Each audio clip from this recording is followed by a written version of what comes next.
Yeah, so really the first step with the reflectivity side is always uploading files. So we need to be able to get the data into the portal in order to actually use it inside of Skyview and also to create reports for it. I'm actually going to grab a file. You do have some flexibility when it comes to this naming schema. However, the three that are absolutely rigid are direction, line, type, and color. There's no way we can get around this, right? You have to do north, south, east, or west. In order to be accurate with your data and to get the best value out of the reports, you want to make sure that your line type as well is clearly denoted. So whether that's a skip or a solid, a center line, an edge line, however you want to use that data and then the color associated with it. So these two, project and route, this is where you do have some flexibility to fit ultimately what your operation needs in order to identify files and make sure that you're looking at them in the correct manner possible. So project, I mean, we could use this to say, all right, this is the overall contract name or contract number. And then we could say routes are going to be the individual roads associated with that particular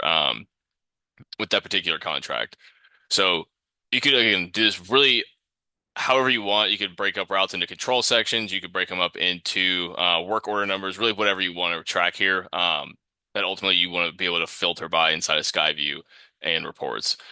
So you can see here we've got our naming schema to match what we've got above. Once we've got that, we just give this a name here.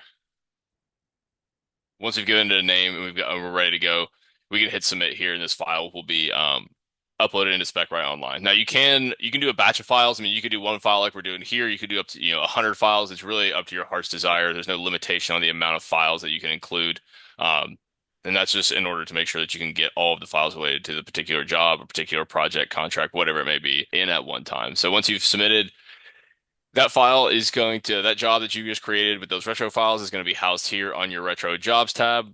Just to make sure you can keep things clean. If you accidentally do something, you can always go back in here and delete something if you need to by clicking the red trash can. But now that we've got that file inside of the portal, we're ready to use it inside of Skyview and inside of reports.